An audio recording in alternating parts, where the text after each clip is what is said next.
Hello, everyone, and welcome to Wee Ood, a Doctor Who watch along podcast. I am one of your hosts, Cameron, and I'm here with my co host, Ben. We made it to the Three Doctors, Ben. How does it feel? Oh, it was wonderful. I've now watched a whole 10 years of Doctor Who from 1963 to 1973. Does it feel like 10 years, Ben? No, no. Like you said right before we started, those first 6 seasons took took a while since because they're so long. But the 3rd Doctor has, like, just flown right by. And yeah, I think you went through the second Doctor pretty quickly, if I remember correctly. Yeah. Yeah, I it took me a couple months with some breaks for the 1st Doctor. 2nd Doctor, I got, like, sick for a week where I didn't like, nothing except watch Doctor Who, so I went through him pretty quick. Okay, so in today's episode, like I just said, we're going to be doing the Three Doctors. This story was written by what they used to call them the Bristol Boys. It was Bob Baker and Dave Martin, who previously have done Claws of Axos and The Mutants, and is directed by Lenny Mayne, who did before this Curse of Peladon, and will go on to do Hand of Fair. There's a great behind the scenes documentary that they dedicated to Letty Mayne on the Blu-ray for this episode because we don't know a lot about him. Like there's a lot of Doctor Who people that we know a lot about just because there's so many behind the scenes interviews and commentary tracks and stuff. But he died in 1977, so we know little about him. So they made a documentary all about who he was as a person. Interesting. This story aired the December 30th, 1972, and it ended in January 20th, 1973, which is kind of funny because I always heard the fact of like the Three Doctors didn't even premiere on the 10th anniversary of the show, but it didn't even premiere on the 10th anniversary year. The first part was still in 1972, But which the is kind of funny. majority of it was. Yeah. Probably with the way, like, the television season, it's a good story to start off the season with, and I guess the season had to be here. Yeah, I think it's kinda weird that they would start a series, like, at the tail end of like, nowadays, you would never start a series at, like, end of December. You would start it, like, New Year's Day, you would start it in, like, the 1st of the month of January. You would never start the end of December. That's kinda like the dead zone for TV. These last couple seasons have been kinda like late winter into early summer kinda Yeah. runs, which I don't know how unusual that is. No idea. I don't know that much about, 1970s, British TV that's What? not Doctor Who. Um, alright, let's get right into it, Ben. What did you think of The Three Doctors? It was good. As someone who's like I said, I've seen the first 6 seasons, I am so happy that Patrick Troughton is back. Him and John Pertwee are great together, and it's good to see William Hartnell back, even if it is a much smaller role than I would've liked, but, he left the show for health reasons in '66, '67. So 7 years later, I'm sure that all those health reasons are much worse. So that's understandable. But it was still good to see him, still have him interact. That aspect, the 3 doctors themselves were very good. The story that kinda surrounds it, I thought left a little bit desired. I think this is one of the few stories where 4 parts isn't quite enough. Like, I think if this was like 5 or 6-parter, that might have worked better. Not only just because we would get more Patrick Troughton and John Pertwee, but I feel like we needed a little bit more time to kind of go into this antimatter dimension, really go into Omega more or Omega. It just felt a little bit rushed to me. I don't know, maybe that was just me. What did you think? So, I think, like, watching now, having, like, just watched Claws of Axos and The Mutants, you kind of we you kind of get a feeling that like, oh no, this is very much has the same symptoms of like those stories of Dave Martin and Bob Baker, like as writers. They kind of it's very similar to especially Claus. That story had a lot of ideas that was kind of interesting, but you could have went into it a little bit more. And Three Doctors definitely has that issue of just like there's a lot of great ideas in there. I think Omega is a great idea for a villain, but Absolutely. there is a lot there that we could develop, but the story is carried so much just by you have Patrick Troughton and John Pertwee on the screen bickering, and it's just the greatest thing ever, and you just wanna have a smile on your Yeah, face. You're just laughing constantly because they're just it's such a great dynamic together. Of course, I have seen this before, I've seen this multiple times, of course. As a as a Doctor Who fan, like, as a kid, you would just picture it's like, "Alright, there's this thing called Classic Who, and there's episodes where the Doctor meets each other. what? I need to watch those episodes." So, of course, these are, like, the first ones that you watch. What would be the first, like, New Who is the first multi-Doctor story New Who Day of the Doctor? Do they do it before then? Yeah, that is. So, I would've but when I was watching the 3 Doctors and the 5 Doctors, like, the new series would have not done hasn't didn't do a, multi-Doctor story yet, so this was the first way I would have been experiencing doing a multi-Doctor story, Mhm. which now we have so many of them, in the new show. We Which do is kind of funny to indeed. say.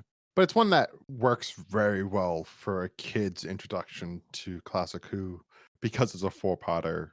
There's constantly something happening in this story. There's not a lot of downtime in the Three Doctors. No. So it keeps a child's interest throughout the whole thing, which is something that is you cannot say for a majority of classic Doctor Who. But of course, I loved it as a kid, and watching it now, like there's just those moments where I just have a smile on my face. I think that, like, saying that the story works only because of Pertwee and Troughton is forgetting that there is Omega there's a lot of great stuff with Omega in this story. Oh, yeah. And also, I thought that, in particular, Nicholas Courtney and, think it is Ian Levine, I might be wrong, That's what's his for Benton? name? Yeah, I think it's I think that's Benton Ian Levine. actor is Ian Levine. No, it's John Levine. Ian Levine is the John. guy that gets mad about animations of classic Doctor Who. Ah. But John Levine as Sergeant Benton is fantastic this episode. Yeah, he kinda serves as a pseudo companion for the second Doctor. Yeah. I wish they coulda got Jamie, though. No, that is a downside of this one of it would have been awesome if it was the second Doctor and Jamie, which we will get I Jamie back know again. later in the 2 Doctors. But just to get Fraser back in that kilt would have been great. And especially, I think it would have been fun to see, like, if there was a part of the story where, Troughton got Joe Grant and then, got Katie, and then, Pertwee got, Fraser. That would have been a fun dynamic to see the 2 of them together, Yeah, that would've been interesting. do a companion swap. But we get majority through it. It's the 2nd Doctor and, Benton is they're, like, the duo for a lot of the story, and then we have, of course, the 3rd Doctor and Joe for the other half of the story. But like again, it's hard for me to critique this story just because it's one that I have a lot of nostalgia for, and a lot of love for. But of course, there is some flaws with the Three Doctors. Yeah. We have to go next, Ben, because there is, of course, the obvious comparison here to there was a film that came out a couple of years ago called Spider-Man No Way Home. Do you think this works better than Spider-Man No Way Home, Ben? Because of course they're very similar dynamic of let's bring back these two other actors who have played this character before. No. With No Way Home, there's this sense that, the Tobey Maguire and Andrew Garfield Spider-Man, it's like a continuation of their story. We understand what happened to them after their last movie a little bit. Andrew Garfield even has a little mini arc of like he gets to save his girlfriend when he couldn't before. This when it is kind of plucking them out of the timeline that we're aware of in the Well, middle. don't do that, Ben. That gets you in the weeds, Ben. What do you The mean? whole second Doctor, like how much are you aware of the second Doctor? Oh, like 6B? Yeah, 6B. Because I assume this is 6B. Unless we're not thinking this is 6B. But it would have to be because he knows I mean, as long as it's post-invasion, it works. Yeah, it would have to be post-invasion, but it's also no Jamie, which is why I mean, I always thought Jamie this was coulda 6B. still have been there, just like the Time Lords only yoinked Yeah. Troughton. I don't know. In my headcanon, this was always 6B, I should say. Mhm. Which I still don't fully understand, but maybe we'll get there one day. I think there's a big finish about that. Um, Oh, yeah, the Beyond War Games, yeah. box set. Then there's a Past Doctor adventure novel, World Games, I think it's called. That also is did some post-exile, pre-regeneration stories. But anyways, I like this more than Spider-Man: No Way Home, just because I think one of my problems with Spider-Man: No Way Home is that like we don't since they brought back all those villains, we don't get enough of the Spider-Men together. That is true. It's just like saved for like the third act. Or if I feel like for this one, you get a lot of more of the second Doctor and the third Doctor get together bickering. I wish they were together more, though. Like, I think we get a good amount of They're it. together for, like, a couple minutes at the beginning, and then, like, the last 2 episodes. There's a whole chunk where they're, like, apart. Which I think that works because I think it wouldn't work if they were always together because then I it guess would be that's true. like too much of a good thing. I think they use them perfectly throughout. Like they use them like together just enough. So what do you think overall of Patton in the story? Was it refreshing to see him again, Ben? Oh, even still, he's my favorite Doctor, of the ones I've seen, and it was, wonderful to see him again. I don't know, he seemed a little bit kinda more abrasive than I remembered, a little bit more combative with, I guess, the 3rd Doctor in particular. They have an interesting kinda dynamic, I think. Which some of that is fed through like real life that Troughton was an actor that was much more improvisational and would be more free with the script, while Pertwee was much more of the type of we're saying exactly what's on the page, and it's going to be exactly to the T that, and I'm going to have this all figured out in my head, and it's going to go that way. So there was a little bit of of a clash there of just what do you mean? The you didn't say the line, so how am I supposed to say my line? It's just like you could picture them bickering on set or in like the table read, I could definitely see that. which I think that feeds into some of that the bickering of the two of them and on the actual screen. Mhm.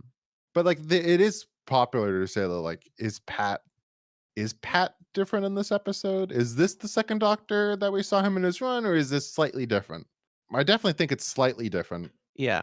Overall, it's the same. I think that Pat Slightly different, s- maybe. plays it similar enough that it's you still think, oh yeah, no, that's the second Doctor.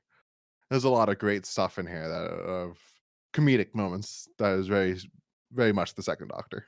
And he is so good at like being a more no, I don't know if you would say expressive Doctor, but like definitely a much more like doctor that is not in control of the situation and is just kind of making it up as it goes. And when something goes wrong with the second doctor, it's always fun for him to be like, "Oh no, oh god," and him just trying to like Yeah. put out the fire. Where it's really rare to see Pertwee put out a fire. He's always like, if the fire is happening, you're always like, I have the plan already laid out. But you kind of when you kind of see Troughton come up with a plan to put on the fire on the spot. There's a lot more of like I don't know how would you describe it, Ben? Yeah, I see what you're saying. But I wouldn't say the second Doctor is completely improvising things. Like, all of his the second Doctor's interactions with Omega, is definitely he gives off the appearance of, like, he has no idea what he's doing, as he's great at doing, while secretly he's trying to, like, get on his nerves, push him just far enough so that he loses control, Oh yeah. so that Omega loses control. Oh no, that is one of the great things about like him. And then like I would say Tom Baker has a similar energy, which you'll get to. Yes, yes. I've said that point many times before, and I think that was exemplified well here. Yeah, the he I love it when the doctor is playing the idiot and really has like everything planned out and Yeah, has the plan. I think that's a great characteristic of the Doctor that is used sometimes throughout the yeah, incarnations, and there's others that's more like Pertwee, that is much more like he walks into a room and he's just if somebody tells him off, he just says, "Nope, I know the plan. You gotta follow my plan." yep, yep. Or just call them an idiot or buffoon if they don't listen to him. There were definitely times where I feel like the second Doctor shoulda caught on a little more. They needed the first Doctor to come on the screen and say, "Do this, 'cause I'm telling you to," and the Yeah. Doctor says, "Oh," or a second Doctor, it's too many doctors, said, "Oh, why didn't I think of that?" And he should have thought of it. Which is much more like a human aging type of thing of like, "Oh, yeah, of course the older one knows more, but he's the younger one." Yeah. But, do we since you just mentioned him, what did you think of Hartnell this episode? Of course, there was that, medical issues. Um, Yes, I it is understandable, but very unfortunate. But for his very limited time, I it was good to see him again.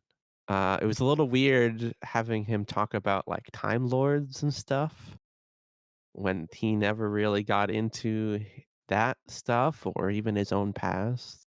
They definitely kinda captured his he's a little bit more generally abrasive, but ultimately he's kind-hearted.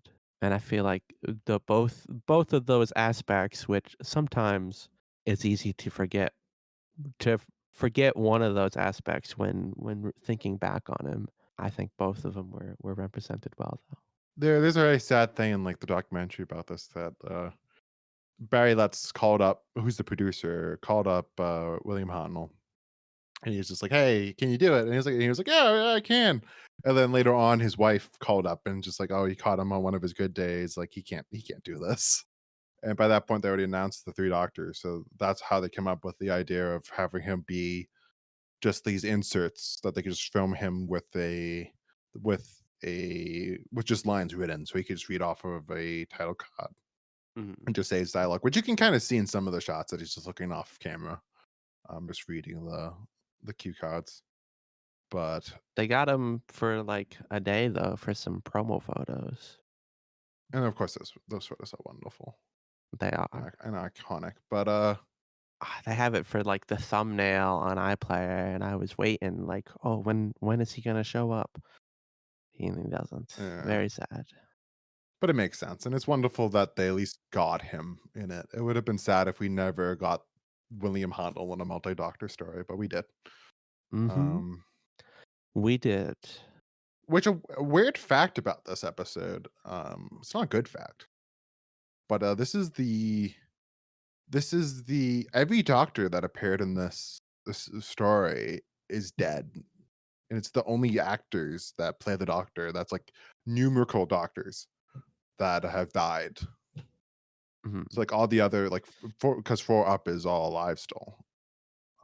So it's They are indeed. so this is the only these are the only 3 are no longer with us. So it's kind of a sad fact, but a true one. But like we mentioned previously, Ben, unit in the story is featured heavily because it's of course a third doctor story. Yes. Um, but it's kinda we get some first times for the Brigadier and Benton. They both enter the TARDIS for the first time. What did you Yes. think of Unit in this story, and what did you think of actually, let's narrow it down to, like, what did you think of the Brigadier in this story, Ben? The Brigadier was great. I can't tell, his kinda through line is he's very skeptical about the whole thing. Like, "No, you just, you did some timey-wimey bullshit, and you just look different now. You're whatever." And, of course, he is actually in 3 different incarnations, which he's very skeptical about, which I don't know if he should be skeptical or not. I don't know if that really fits with him. I guess it kinda does. But It's great. He's good. It's good to see him interact with the second Doctor once more. A little bit of nostalgia. Benton's very happy to see him again. Oh yeah. I loved the Brigadier in this story. I think that this is one of my favorite Nicholas Courtney performances as the Brigadier. There's a couple of moments that I written down of Brigadier. The first one was the look that he just gives to the second Doctor when he sees his face. Thought I just laughed at Nicholas Courtney's face at that moment because he plays it so Yeah. well. I'm just like, what the fuck? And when he sees the first Doctor on the TV, and he's astonished all over And again. then, like, another one was when, the unit base was transported to, the Omega Realm, Mhm. and he opens the door to the Omega Realm to see it, and then he's just the look that he just gives when he sees that it's on an alien planet, I just laughed at. And of course, there's the great scene after that when he goes Uh, to the second Doctor, and it's just like, "Nope, nope, nope, we're not we must be in it we're on a beach," and it's like, "No, we're further than the beach. Oh, okay, we must be in a different we're in a different county." country? Like, and then it's just like, "No, we're in a And different Benton universe." says, "I think we're in a different universe." It's just I just love that moment, and, Brigad the Benton, as well, as we mentioned, featured heavily in this story, much more Yes. than, like, any other story that we've gotten to Benton. Maybe we got similar amounts of Benton in the Time Monster and, The Damons, I'd say, him and Yates are there a lot. but of course, as you just mentioned, Yates is not in this story. Richard No, Flintland was surprisingly. unable to appear in the serial due to theatrical commitments. So a lot of his dialogue was given to Benton. So this would have been a lot of Mike Yates instead of Benton if this wasn't for that. Which I think it's sad that Mike Yates isn't in this story, but overall, I love Benton and John Levine so much in this story. I can't say anything bad about it. That I thought he did a great job with this episode. As the second Doctor's companion. Yeah, as the second Doctor companion, it's just his reactions throughout of that first time when he opens the goes into the TARDIS and is just like, "Nothing supposed to be anymore with you, Doctor." Mhm. It's great. What did you think of Benton this episode, Ben? Oh, yeah, he was great. Love the moment where he goes into the TARDIS for the first time and how that compares to the Brigadier going into the TARDIS for the first time. And of course, this episode, we have a new TARDIS, which we'll get to that later, Ben. But we'll stick on Unit Yeah. for now. We get throughout the Pertwee run so far, even though we have now 3 seasons into Pertwee, that we're on his fourth season. No, we're on his third season of Pertwee. No, we're on his fourth season. 4th season. Well, yes, 4 or 5. we're This on is his Joe's fourth season last right season. now. There hasn't been a we haven't seen the exterior of Unit yet, and we also haven't seen we haven't got like a concrete this is what the third Doctor's base is in Unit. It's been kind of changing I mean, consistently. he has a couple different laboratory sets. But this is his laboratory set going forward. Spoiler somewhat. If you I don't know if that was a big spoiler for you, Ben. Oh, no. And then the outside is this is the iconic building of Unit with the sign of that's out front of that says Unit, which is not good for a secret military base. Yeah, it would make more sense if it would be like Spearhead, where he has to like go down an alley and it's like all dark and mysterious. Which I should be a better podcast if I have it listed, but I think it's just some hospital or I think if I remember correctly, it's something for dementia patients. Like it's not military at all. Of course, it just looks like a an old building. Yeah. But I think it works well. I personally just like now that we have a way to visualize what the unit base looks like, if you know what I mean. Yeah. I feel like I could kind of visualize it. When I think of like the doctor's laboratory, I always think of the set from Terror of the Autons with the spiral staircase. Yeah, that's definitely my favorite before this. But then since this one is the one that's always as a kid because the Three Doctors was one of the ones I've seen, and also the Planet of the Spiders. This was always it was always weird going to preachy stories where this wasn't the unit base. Mhm. I love this unit set. Okay, Ben. Let's move on. If you have, unless you have anything else to say about unit base. I don't think so. All right, so let's just get on to the other new set for this, which is the new TARDIS. Yes. What did you think of the new TARDIS, Ben? It looks good. Some really great 3D models from the fan community of this set, which makes sense that that the fans would if you're gonna make a classic 3D model of a TARDIS, this would be one of the ones you would want to make if you know. Yeah, yeah. Was it the last which was the episode with, like, the weird roundels? Was that the Time Yeah, that Monster? was a time monster. Okay. And, like So, yeah, back to not weird and it roundels. looks gorgeous, these roundels. Yeah. Oh, it's got, like, a big window on it too. Yeah. And I think it looks gorgeous. This is probably the first time in color that the TARDIS set actually looks, like, really stunning. I'm surprised about how many, TARDIS sets we've gone through, and they all kinda look bad in different Yeah. ways. But this one doesn't look bad in any way. This one is No, no, it looks gorgeous. great. Um, Probably not as good as the first one in Unearthly Child, but it's I think it's close, this one. Definitely one of the ones that you wish that the TARDIS set looked like this every episode, and not just like, oh, they only had one wall in the console, which of course it does in many episodes of classic Doctor Who, but this is one of the times where they were able to use a lot of the floor of the studio, so we actually got a proper TARDIS console room. Do you know, is this the one going forward, or do they continue to remodel? At least for the 3rd Doctor's Off the run. top of my head, I can't tell you. It's definitely see, this is the hard thing with classic Doctor Who is that, like, since they have to reuse sets a lot, like, none of the classic Doctor Who sets are not really, like they don't keep them around, if you know what I mean. So they would have to reconstruct it every single time. I figured if it's the TARDIS, they know they're gonna need that. They would just, like, designate, "Alright, this corner of the lot, this is the TARDIS set. We're not gonna tear it down and rebuild it 6 months later because we know we're gonna need it." Yeah, but then there's also some stories that we don't see the TARDIS interior at all, and so we just see them I coming out of the guess. TARDIS and then leaving out of the TARDIS. And then especially with Pertwee, there's some episodes we didn't even see the TARDIS at all. Oh, yeah, it was, like, 2 seasons before we saw inside the TARDIS. I think that this is like I'm looking at one like there's a pretty big shot of it in Pyramids of Mars. I'm like comparing it, and it looks similar. Different like actual console, but the roundels look the same. I think they kept the roundels a lot. Yeah, it's got, like, the wall and then a little gap, and then it's like a mesh. But yeah, it's gorgeous this episode. And it's a proper TARDIS, if you know what I mean. Yes. Okay, so all right, Ben, I'll give you two options. Do you want to talk about Omega or do you want to talk about the Time Lords? Let's talk about the Time Lords.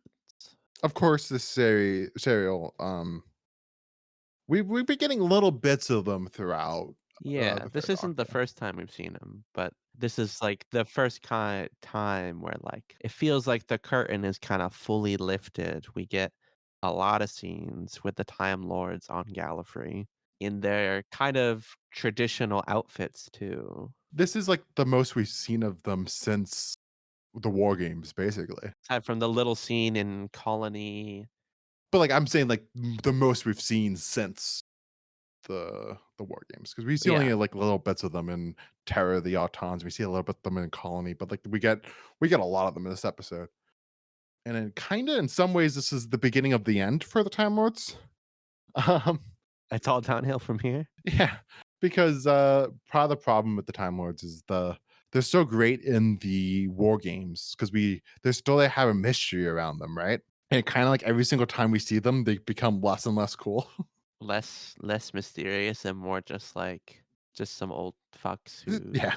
are just kinda sitting there, not interfering. Which is kind of like is an example of it is in this episode where they're like, "Oh, no, we don't have enough power to help at all. We just only have enough power to to get Troughton in there and to kinda get Hunnell, Yeah, but we have no power at all to help them in any other way." just fend off Omega's attack. It just like sometimes we get cut back to them and it's just like, "All right, what do the Time Lords are thinking about Omega's attack at the moment in You know, the black hole?" it's just slowly getting darker in the room. And it's just that one guy being like, "Oh, we shouldn't be doing this. This is going against the laws of I know time." they broke the the first law of time. How could they do that? I'm gonna get the colony in space outfits first before before I talk. I was looking, there's at, screen capture from the war games, and they look so disheveled in that. Like their outfits, they like cut out a big hole in the front with scissors, but like a lot of the same kind of motifs are there. Yeah, I kind of totally forgot about the Time Lords in Colony in Space. yeah, I don't know, you do. You do. I kind of personally, I love that look in the war games of the black and the white and those collars. I like that look. I think you was just saying it looks kind of cheap, um, but I like it Yeah. personally. And then like in the Colony in Space, that kind of we had like that one guy that looks kind of like from the 1920s or 30s from Terror of the Autons, and then in Colony they kind of look somewhere in between what we get in the Time Warrior, not the Time Warrior, the War Games, and what we get in the Three Doctors. It's kind of like the halfway step. Mhm. And then in the Three Doctors, they look a lot more Yeah, their fashion sense has changed a lot in the last 3 years. like how would you describe them this episode? They're much more like they actually are wearing costumes. It looks like Yeah. More ornamental, but not, like, over the top, like I'm seeing photos of them in the future. they look like they're wearing armor in a way, Yeah. like somewhat knightish. Yeah, like, with, like, pauldrons and stuff. Yeah, But it doesn't look like metal, though, it looks like foam yeah. You have to leave or, some to the like imagination. oh, Um, yeah, yeah. and of course, the Time Lords are all powerful, but they only have a black and white screen. You know, color TV is, And do we know if that footage, we get like footage of Hotnell and we get footage of Trouton. Is that new footage on the TV from their time streams, oh, or is that reused? Because I don't think the Trouton one, I don't think the Trouton one is reused. I I mean, I really do not know for sure. I can tell you, having seen all 6 seasons, it doesn't look immediately familiar. But of course, this could also be from episodes that we have not seen, so you can't even say, even as someone who has watched the episodes, in Like, they quotes. had it in '73, and then they junked it Yeah. after? Or they only had that one clip. No, I'm thinking the Huntnell one, I'm looking at the Huntnell one right now, man. I'll send it over to your way. Like, that Huntnell one could very easily be they could have shot that during the day that they did the photo shoot on 16, Yeah, they definitely could just it would take, like, 2 5 seconds. minutes. Yeah. Yeah, Um, and then the Toronto one just looks like he's just next to a building, which that could easily have been from one of his stories, or it could have been new. I don't know. It's hard because like his hair doesn't look like it does in this episode. do you have a pick? Yeah, I'll send it your way. Like that hairstyle is not like how has it in this. Hmm. It's much more like full this episode, if you know what I mean. Yeah, But again, they could have shot this another day, or another week, or a couple months I don't advance. know. I don't know. Too bad there's not a thing called the internet we could look it up. If only. Okay. Anything more to say about the Time Lords, Ben? Or do you think we can move on? What do you think of the telepathy that apparently all Time Lords have? I Communicate with each other non-verbally. I have a little bit of I have a Contact. little bit of soft spot for it because I think it is kind of funny. It is kind of cute that they just can be like contact, and it just you have the quick cutting back and forth between the two doctors, and then it's bop, bop, bop, bop, bop, bop. Yeah. It has a little bit of camp element to it. There's a great comedy bit, and they did like a I don't even know how to describe it, but they got the famous guy that can really do a good personation of Tom Baker and the 11th Doctor to do a comedy short, and they do a hilarious version of Contact in that. Mhm. You'll get to watch it in 5 years from now when we get to Day of the Doctor. Um, but yeah, I think it's cute. What do you think Yeah. of Contact, Ben? Oh, yeah. It's kinda funny. It kinda makes sense, Well, no, it doesn't especially make sense.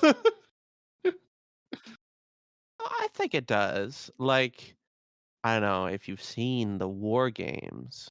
But, like, at the end of it, when we start to transition to the Time Lord stuff, Patrick, the 2nd Doctor, takes out, like, a little box and, like, builds the box with telekinesis or something, and then is, like, mentally contacting the Time I always thought it Lords was like that way.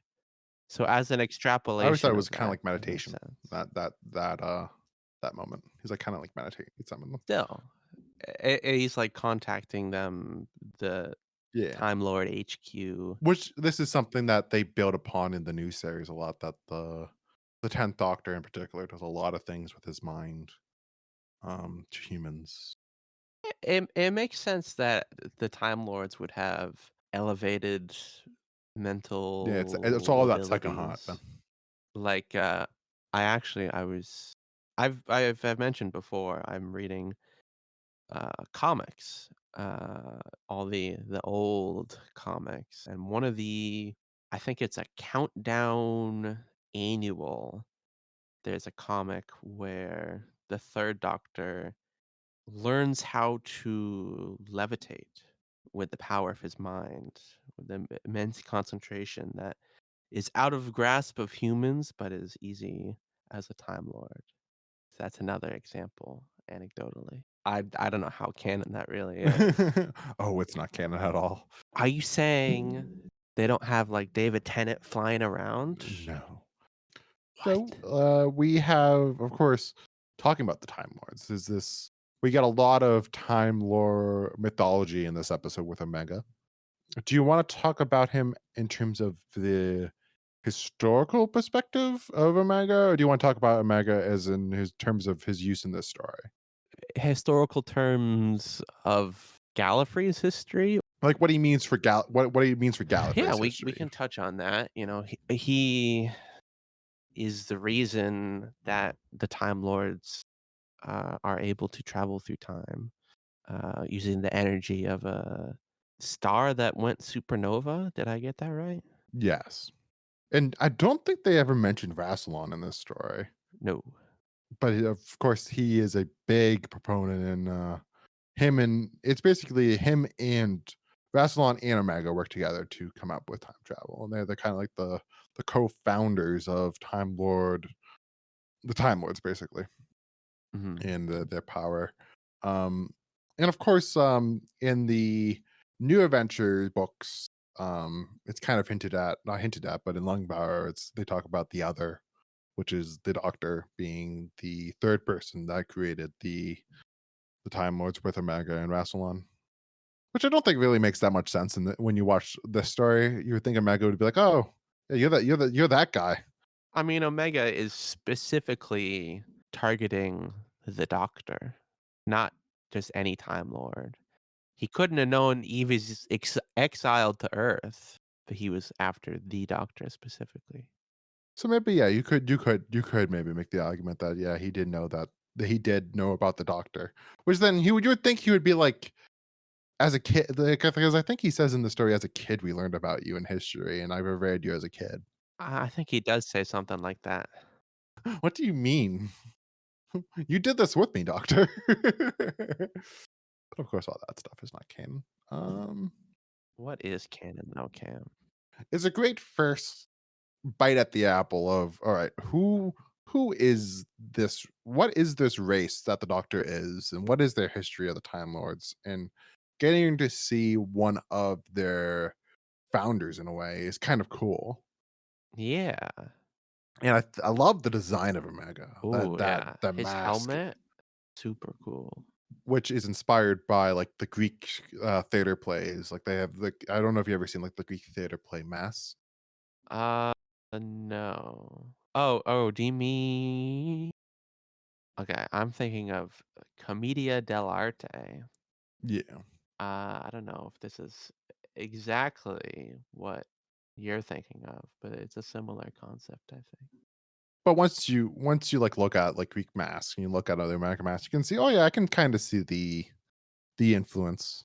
And it's a great and that's a great resource to be able to take inspiration from. I think it looks way better than the secondary Omega The second Omega appearance. I don't know if you've seen that costume, but I'm looking on the wiki now. It looks gross.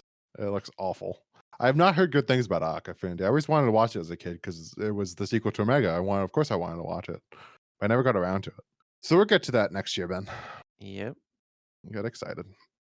But yeah, it's really cool to the idea that he is this kind of this Central person, mythological figure of the Time Lords. yeah, but also somebody that was like I don't know how you would call it, but that's that trope of the scientist that is harmed by their own invention, which of course Omega is. And then he gets into this other universe, and then of course he has like that corrosion that he loses himself Yeah. to this, and he's always only exists via his own will. Yeah. Which of course that moment in the serial I think is one of the great moments in the Three Doctors where he takes off his helmet, and even the bad CSO cannot take away from that moment of him reacting to having no body. What did you think of that moment, Ben? Oh yeah. Just seeing him like break down. He's like absolutely devastated. What he's been working for untold eons is out of his grasp forever. And the director told the actor to tone it down during that moment. The original take was too intense for like a child's TV show, so he had to bring it down for the kids. He was very disappointed in the actor because he was like, this is the scene that makes Omega," which it very much is a good observation from an actor standpoint of like, no, that is the scene that makes the Omega as a character really interesting. Mhm. I thought the scene with the Third Doctor and Omega, where they battle in the dark side of his mind, and it's like slow motion in a black background, and they're like grappling. I thought that was super cool. I don't know about you. See, it's one of those things that toes the line between cool and also kind of dumb and stupid. It toes the line for sure. For me, it just edges out to being cool. Yeah. I wish it reminds me, kinda like the iconic scene from The Mind Robber of the Mm. TARDIS, and they're all in, like, a black void, and the TARDIS console is spinning. Similar kind of vibes to it, where it's kinda creepy, kind of unnerving, but kinda cool. Oh yeah, and I think it toes the line, but I think it is cool at the end of the day, and I do love that moment. Interesting fact, Ben. Omega is played by Stephen Thorne, who also played a character 2 seasons ago. He played the character of Azal in The Daemons. Really? So yeah, which makes sense because it is an actor, of course, that you could reuse over again. I think he's much better hair than an Azal from a performance standpoint. Oh, yeah, definitely. But I think this is a good point to like jump onto like why you mentioned it a bit early when we did our initial impressions, but why does this kind of what is like the downfalls of this story? Why doesn't it work quite like why does it kind of just like I would say a good story and not like a great story, if you know what I mean? Yeah. I don't know. It does a lot right, I think. I'll have to think about what's holding it back. I think sometimes it's like the logic stuff in it that like it's just kind of like it's very simple logic stuff that they just kinda just say, "Oh, yeah, we're doing this thing," and then it just jumps to the next idea. And it's just we they never really stay on a lot of ideas, and, like, it's kinda very stupid when you really start to analyze a lot of this stuff. And it works better when you don't think about it and you just watch it and you just experience it as from a fun action adventure serial and not like this when you're not really thinking about it as like a science fiction show and really trying to analyze Yeah, the science aspects of this story. that's true. I think too it has a brisk 4 episodes, and there were aspects I think that shouldn't have been there that kinda hold it back, like the professor character.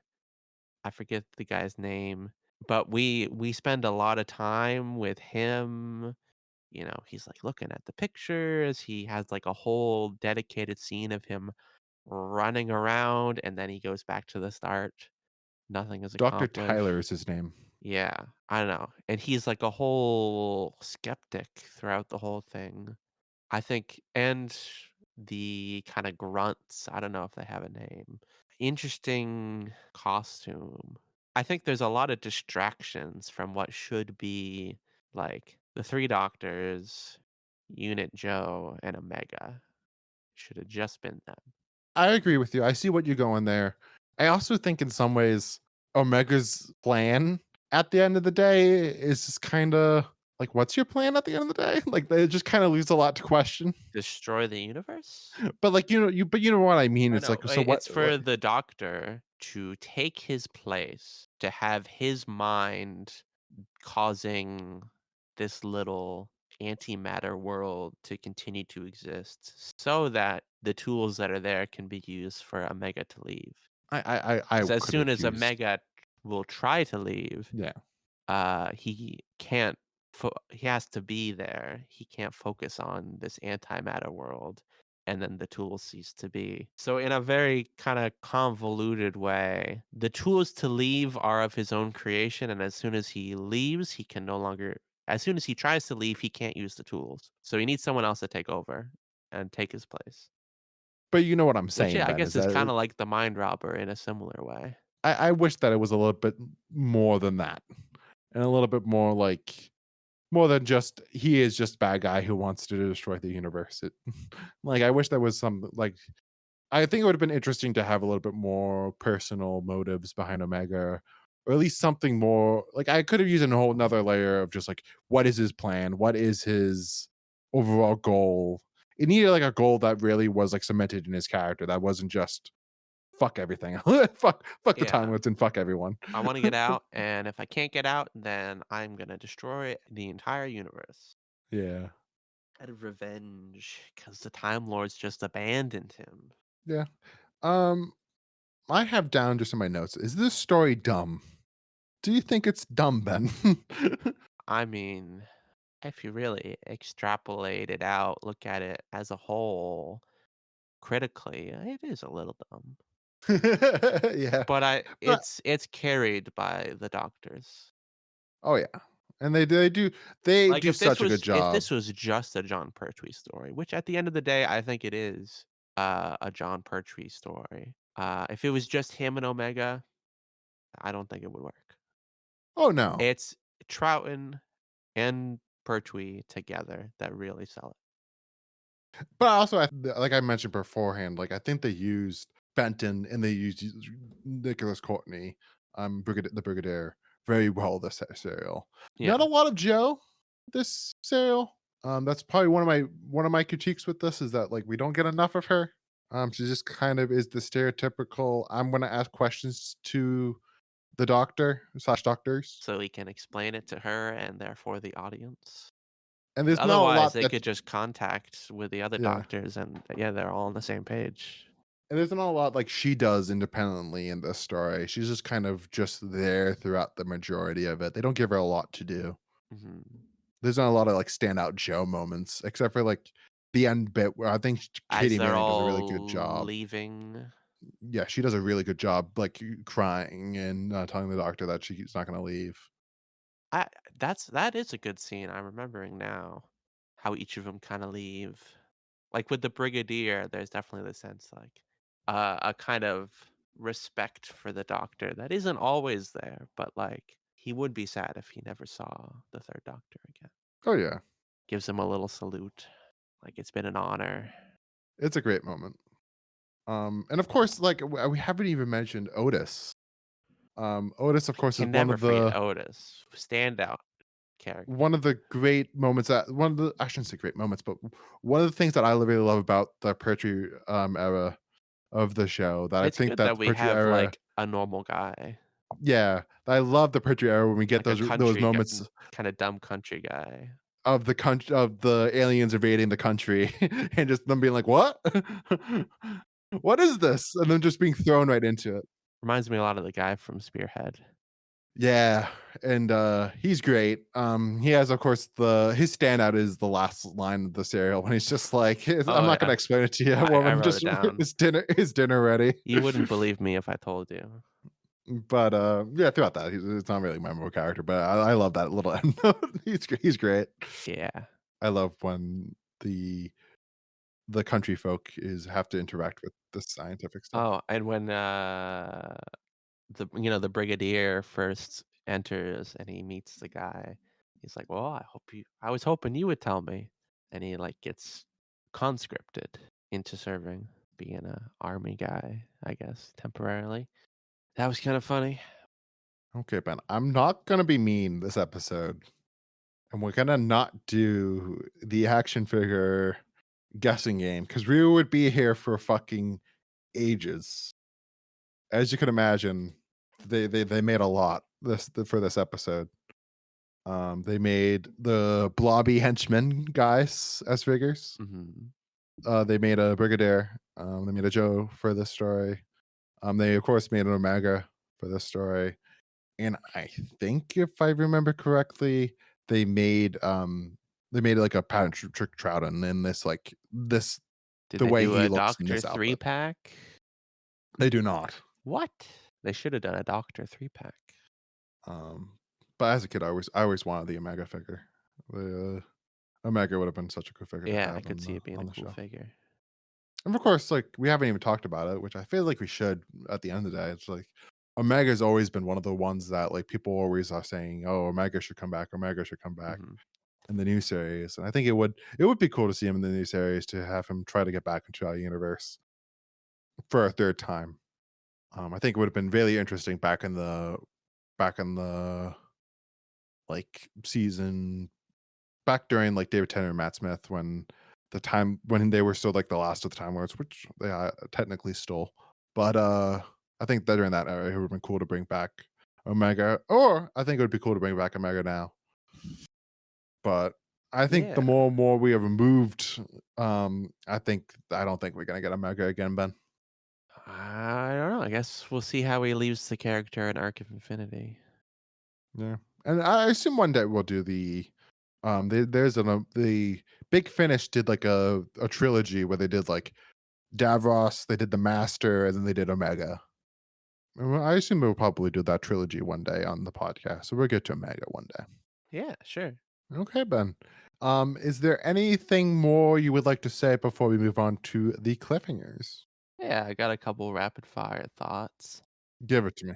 I love the moment in the first episode where Joe references the Beatles and the second doctor immediately says, "Oh, how's it go?" And he like holds up his recorder, and John Pertwee or the third doctor uh, shuts him down immediately. I thought that was really funny.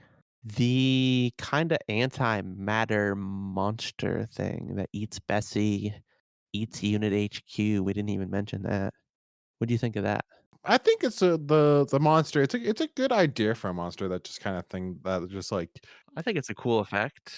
that kind of just keeps on like growing and growing and growing and growing. And like I think they do a really good job of like getting like something that has like I don't even know what you call it. But something that just matters just keeps on growing and growing. I think that's a really cool effect for the budget. I think they did a really good job visualizing that type of creature. Yeah, I'd agree. It was cool. Oh, I noted down the second doctor offers, I think it's the brigadier, a jelly baby. Yes, I had that written down too. Thank you for reminding me. So I did Hint, look it up. hint. There was a time in the Dominators that the Trouton does mention jelly babies. Do you remember that moment? Vaguely, maybe?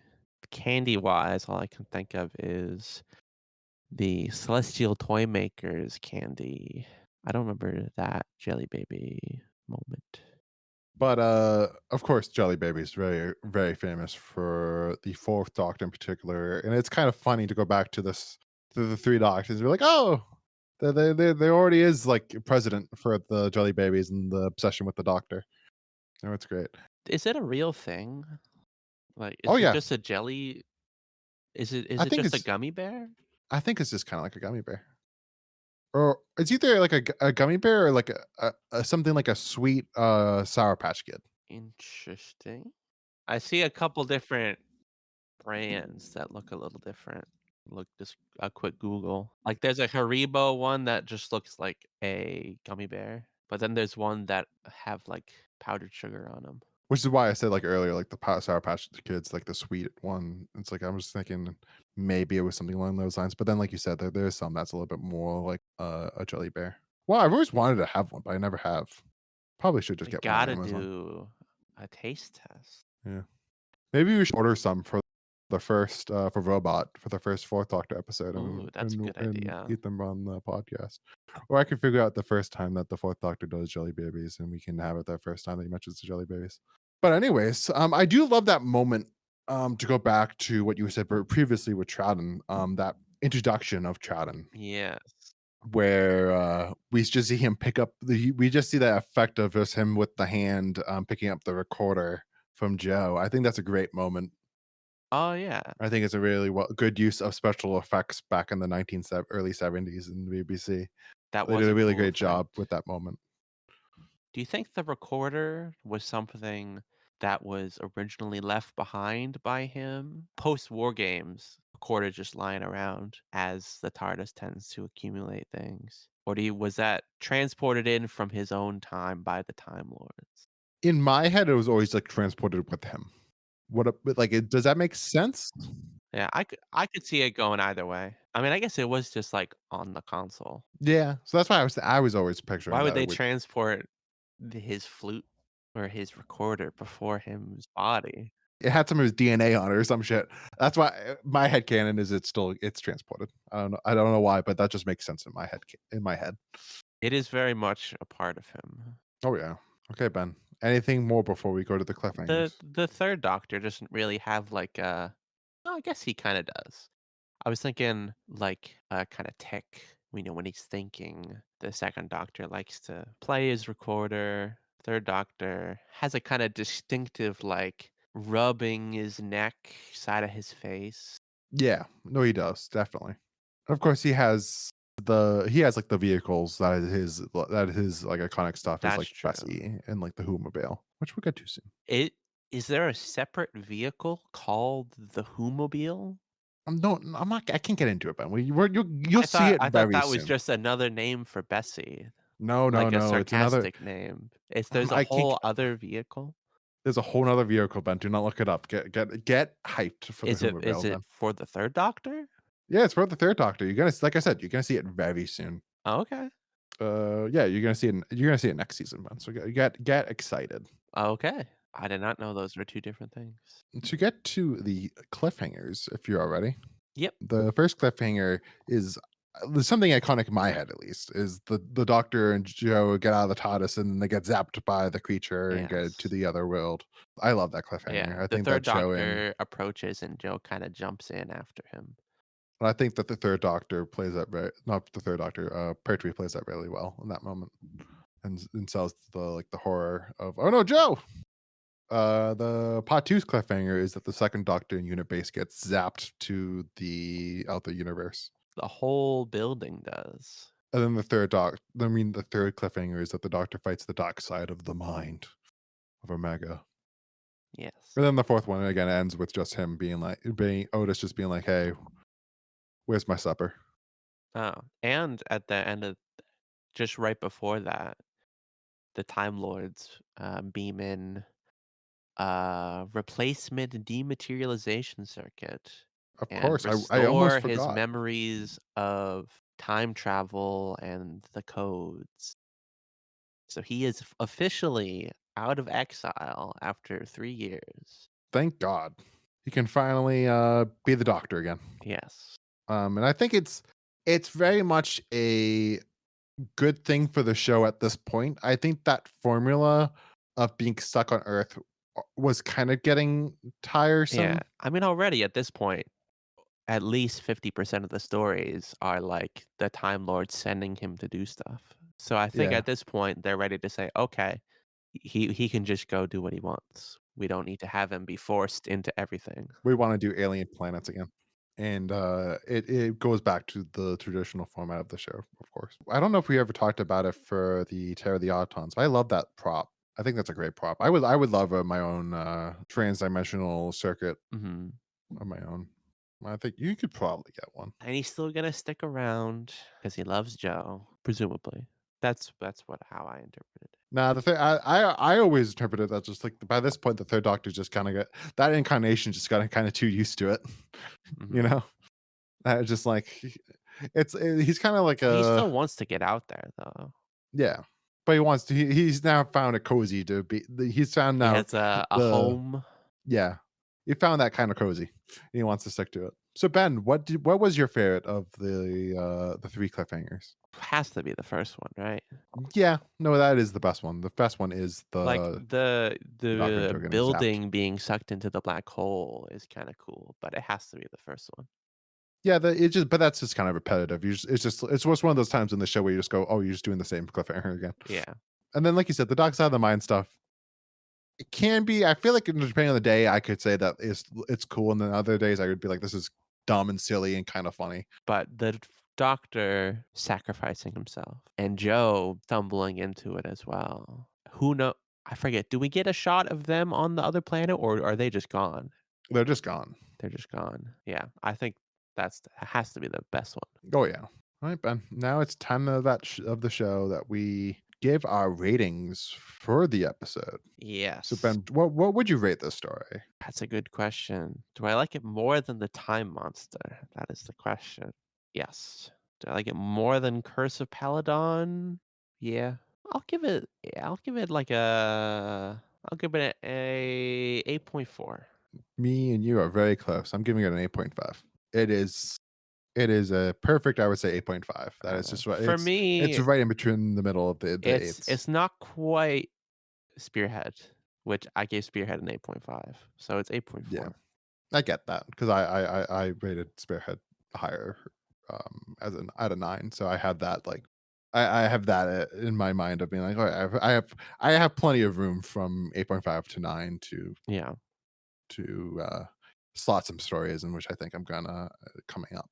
Okay, and then, of course, we now have the part of the show where we go over the rankings, that what's the fan consensus of this episode? Of course, Doctor Who magazine had done a poll since 1998, is if I remember correctly, of the of what the fans think of these episodes. Mhm. And the fans, Ben, basically have been consistent of thinking this is number 5 or number 6 from 1998 to 2014 and to 2023. It was just some kids in 2009 thought they were too cool for the Three Doctors and wrote it at number 9, Really? which I think it's kind of funny that you see that outlier there. Then, like, what do you think? What do you think? Why do you think the 2009 people were so harsh on the Three Doctors, man? I don't know. Maybe that would have been Tenet still, right? Yeah, I don't know. Maybe they just needed to be reminded how cool multi-doctor stories were. Which what Day of the Doctor is what, like 2012? 2013? 2013. So yeah, I could imagine part of it is that, and I think maybe like the DVD release was in 2003, so it's not like they would have just rewatched this, been like, "Oh, this is not as good as I remember." But I think maybe it was just some fans at that time were just wanted the show maybe to be a little bit more mature than the Three Doctors is because it's not really the most mature Doctor Who story No. out But there. now at the poll time, 2023, they can appreciate the campiness a little bit more maybe. Yeah. And I wouldn't be surprised if maybe it is also some fans coming into the show from 2014 and through 2023 that have basically now just come to the show and kind of enjoyed it, and they went back to classic Doctor Who and inside the Three Doctors for the first time, and now have grown and have they got an appreciation for the serials, and then they rated it higher than maybe some of the bitter fans in 2009. Yeah. Okay. I think that's gonna be all for this episode, Ben. Yeah. This This will is be a long already starting one. to be one of our longest episodes that we have ever recorded. I hope you guys have enjoyed it. I think we have gone on for an hour and like 15 minutes or 20 minutes now. We'll see. We'll see how this is edited down to. But yeah, I hope you have enjoyed this episode. Please remember to like and subscribe, share us with your friends. You can listen to us on all the podcast services.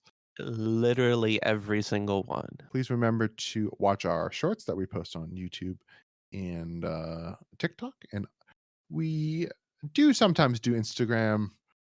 We did get a block recently, so we're gonna have to figure that one out. Yes. Had And to then we take it we down. hopefully by this point we'll be on Facebook, so please check us out on Do Facebook. you think this would be a funny anecdote to share about why we got blocked? Yeah, why did we get blocked, man? So, we're recording these well in advance. So last week, or I guess it would have been 2 weeks ago from when we recorded this, we posted our episode for Terror of the Autons. And as you know, we go into the doll and its potentially racist implications. And our short for that episode, our TikTok on Instagram, was flagged for sexually explicit or suggestive content, which of course there was none of that. It's just a doll, and Meta, it just couldn't handle the pure sexual energy of the doll, and they restricted our account, denied our appeal. It's just too much. Do we know if they denied it or they just never responded back to us? They I got a notification saying, "Yep, we reviewed it." And then when I click on it, it says, "Under review, we'll let you know." And a week later, I just said, "Fine, I'll take it down." So we did finally take it down. Yeah.